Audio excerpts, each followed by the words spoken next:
শুভ সকাল বন্ধুরা। নদিয়া জেলার ছোট্ট একটি গ্রাম থেকে আমি পূজা দেবনাথ। তোমরা কে কোথায় থেকে আমার ভিডিওটা দেখছো অবশ্যই কিন্তু কমেন্টে জানিও। তো তোমরা সকলে কেমন আছো? আশা করছি সকলে ভালো আছো, সুস্থ আছো। নতুন আরেকটি ব্লগে তোমাদের সকলকে জানাই অনেক অনেক ভালোবাসা। তো আজকের ব্লগটি শুরু করছি আমি এখন থেকে। এখন বাজে ঘড়ির কাঁটায় ওই 6:30 মতো। সকালে ঘুম থেকে উঠেই সমস্ত বাসি কাজ কমপ্লিট করে চলে আসলাম। একটু দাঁত ব্রাশ করছিলাম ঘরের পিছনে মাঠটাতে দাঁড়িয়ে। সকালের এই আবহাওয়াটা না বেশ ভালো লাগে, একটু ঠান্ডা ঠান্ডা ভাব। এখন তো দুপুরবেলা বেশ গরম পড়ছে, আর সকালের দিকটা না এই যে মাঠের পাশে দাঁড়িয়ে আছি আর অনেক ভালো লাগছে, ঠান্ডা ঠান্ডা ভাব লাগছে। ব্রাশ করে চলে এসেছি সকালের খাবারটা খাবো বলে। তো মনাকে তো খেতে দিয়ে দিয়েছি, আর মনা খাচ্ছিল মুড়ি দিয়ে চানাচুর। আর আমি রোজকার মতো লবণ আর চিনি দিয়ে একটু নুন চিনির জল করে তার মধ্যে মুড়ি দিয়ে ভিজিয়ে খাবো। কারণ যেহেতু আমার খুব গ্যাসের প্রবলেম, মানে যাই খাই আমার খুব গলা বুক জ্বালা করে। আর তাছাড়া তোমাদেরকে তো আমি আগের ভিডিওতে বলেছিলাম আমার এই যে গরমকাল আসলে মাথাটা ঘোরায়, তার জন্য নুন চিনির জলটা আমি সারাদিনে 2-3 বার করে খাই। সকালের খাবারটা খেয়েই সাথে সাথে চলে এসেছে বাজারে, কারণ একটু সকাল সকাল না আসলে না ভালো মাছ পাওয়া যায় না। তো এখান থেকে আমি মাছ নিয়ে নিলাম ভালো তরতাজা তেলাপিয়া মাছ। তো মাছটা আমাকে কেটে দিচ্ছে। দেখো এখানে আমার মনা ভাত বসিয়ে দিয়েছে। ভাতে তো চাল দেওয়া হয়নি সোনা, চাল ধুয়েছো? চাল ধুয়েছ? এই যে দেখো চালটাও ধুয়ে নিয়েছে। আচ্ছা চালটা আমি দিয়ে দিচ্ছি, আমি দিয়ে দিচ্ছি বাবা, কিছু হবে না, মা দিয়ে দিয়েছি। আমি তো জানি না তুমি দেবে, আর তুমি কালকে দিও। হ্যাঁ, তো দেখো মনা ভাতের জলটাও গরম বসিয়ে দিয়েছে, চালটাও ধুয়ে নিয়ে এসেছে, আমি চালটা দিয়ে দিলাম। যাই হোক ভাতটা হোক, এখন আমি যে মাছটা এনেছি মাছটা কেটে ধুয়ে নিই। এদিকে দেখো বাজার থেকে আমি কিছু সবজিও নিয়ে এসেছি। তো আমি পেঁপে এনেছি আর ধনেপাতা কাঁচা লঙ্কা, বেশ একটাই সবজি নিয়ে এসেছি। আর যে মাছগুলো এনেছি মাছগুলো এখন আমি বাটিতে ঢেলে নেব। তো দেখো আমি এই মাছগুলো নিয়েছি, এই মাছগুলো না আমার খুব ফেভারিট, মনাও ভালো খায় আর আমিও। আর এনেছি 2টো তেলাপিয়া মাছ। এই 2টো তেলাপিয়া মাছ না মনার জন্য, তো এটা এখন ফ্রিজে রেখে দেবো। তো দেখো মাছটা নড়ছে এখনও তরতাজা। তো তেলাপিয়া মাছ 2টো ফ্রিজে রেখে দিয়েছি, আর এই মাছগুলো এখন একটু নুন হলুদ মাখিয়ে আমি ভেজে নেব।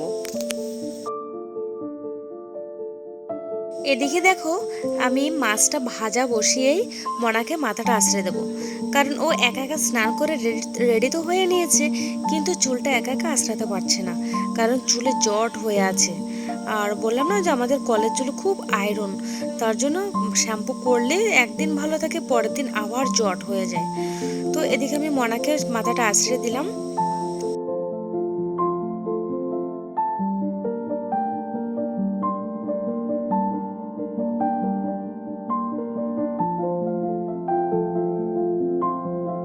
এদিকে দেখো মনা তো একদম রেডি। তো একটা মাছ ভাজা আর একটু ডাল সেদ্ধ দিয়ে আমি গরম গরম ওকে ভাত খাইয়ে দেবো, কারণ ও যখন নিজের হাতে ভাতটা খায় না খাওয়ার মতোই খায়, অর্ধেকটা ফেলে দেয় আর খুব আস্তে আস্তে খায়। এতটা স্লো করে ভাতটা খায় ও তাহলে স্কুলেই যেতে পারবে না। তার জন্য বাড়িতে যখন থাকে তখন নিজের হাতে খেয়ে নেয় রাত্রেবেলা, আর সকাল টাইমটা আমি ওকে নিজের হাতে ভাতটা খাইয়ে দিই স্কুলে যাওয়ার আগে।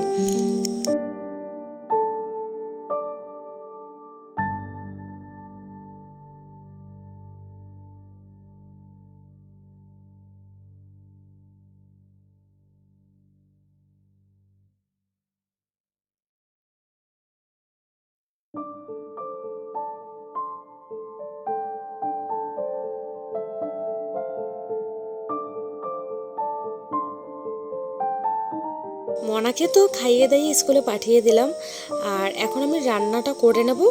মাছটা শুধু ভেজেই রেখে দিয়েছিলাম, তো রান্নাটা করতে পারিনি কারণ লেট হয়ে যাচ্ছে দেখে মনার, তাই মাছটা ভাজা করে রেখে দিয়েছি। আর এখন দেখো পেঁপে আলু আর টমেটো দিয়ে আমি মাছটা রান্না করে নেব। আর আজকে না আমার বেশ অনেক কটা কাজ আছে যেগুলো আমি সকালে করতে পারিনি, তো রান্নাবান্না কমপ্লিট করে আমি একটা একটা করে গেলে কাজগুলো করে নেব। আজকে ভাবছিলাম অনেক দিন ধরে না ঘরটা লিপা হচ্ছে না, আর তাছাড়া গোবরও পাচ্ছি না, আশেপাশে তো গরু নেই, আর গরু যেটাও আছে আমাদের বাড়ি থেকে বেশ কিছুটা দূরে, তো ওখান থেকে আনাও সম্ভব হচ্ছিল না। তার জন্য ভাবলাম, মানে গোবরের জন্য বসেছিলাম যে গোবর দিয়ে ঘরটা লেপা হলে না বেশ দেখতে অনেকটাই সুন্দর লাগে। তো এখন ভাবছি না, গোবর কদিন আর গোবরের জন্য বসে থাকবো, মাটি দিয়েই ঘরটা লিপে ফেলবো। তো বেশ কিছুটা মাটি আমি ভিজিয়ে রেখেছি, রান্নাটা হয়ে গেলেই আমি ঘরটা লিপে নেব।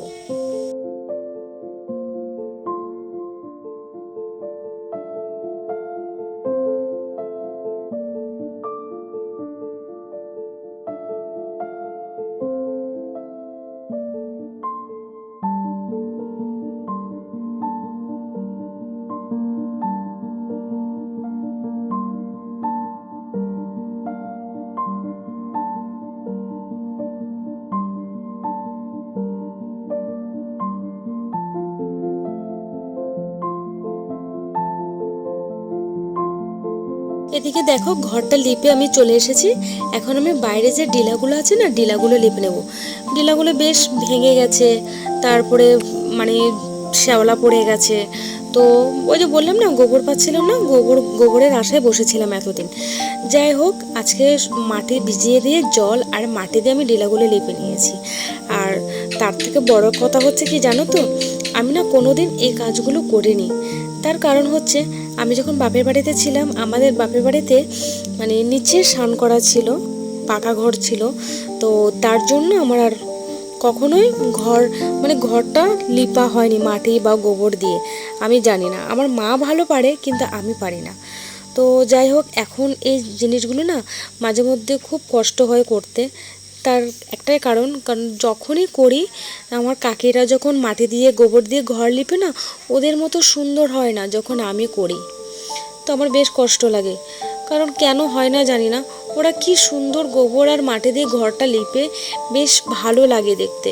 আর আমি যখন লিপি, আমার নিজের কাছেই মনে হয় যে না, ভালো হয়নি।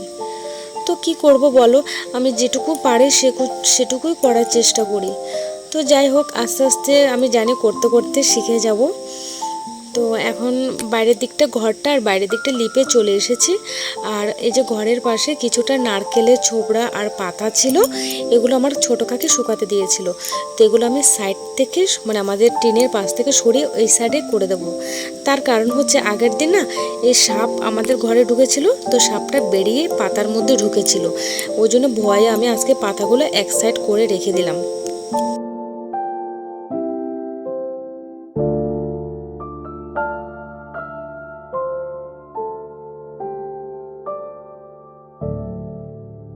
আজকে একদম ঘর বাড়ি ভালো করে পরিষ্কার করে স্নান করে পুজোটাও দিয়ে দিলাম।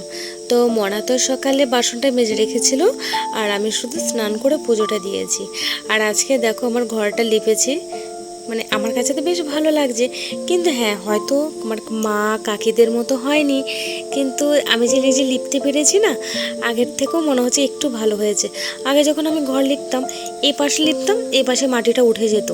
আর আজকে তাও মোটামুটি আমার কাকিকে দেখালাম, কাকি বলছে হ্যাঁ মোটামুটি ভালো হয়েছে।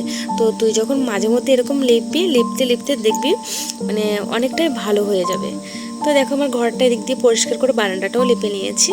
আর বাইরের দিকটা দেখো, বাইরের ডিলাগুলোও বেশ ভেঙে গেছিলো, তারপরে শ্যাওলা পড়েছিল, এগুলোও লিপে নিয়েছি। আর এই যে ঘরের কোণাটাও পরিষ্কার করে নিয়েছে, বললাম না আগের দিন ঘর থেকে সাপ বেরিয়ে এখানে ঢুকেছিল।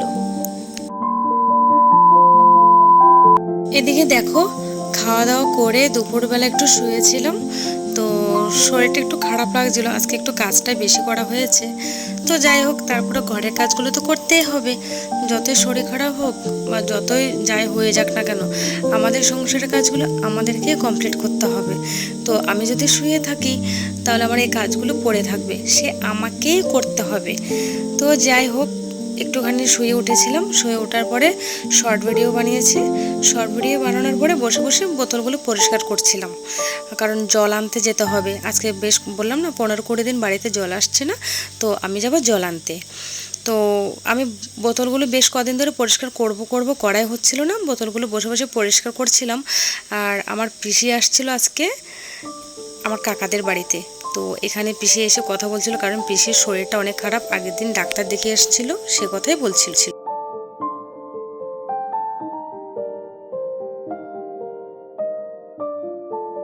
এদিকে দেখো আমার মনা সন্ধ্যায় পড়তে বসে গেছে, আর পড়া থেকে উঠে আমি ওকে ভাতটা দিয়ে দিয়েছি তাড়াতাড়ি, কারণ স্কুলে কি খায় না খায় আমি তো দেখি না। তাই সন্ধ্যাবেলা বলেছিলাম কিছু খেতে, কিন্তু কিছু খাবে না, তাই ভাবলাম একবারে ভাতটাই দিয়ে দিই। তো পড়া থেকে উঠে মনাকে ভাতটা দিয়ে দিলাম। এদিকে দেখো আজকে আমার মনা না তাড়াতাড়ি ঘুমিয়ে পড়েছে, তার কারণ হচ্ছে ও সহজে ঘুমায় না, কিন্তু আজকে ও সন্ধ্যা থেকে বলছে মা আমার পায়ে খুব ব্যথা করছে। তো পায়ে ব্যথা ব্যথা করে তাড়াতাড়ি ঘুমিয়ে পড়েছে।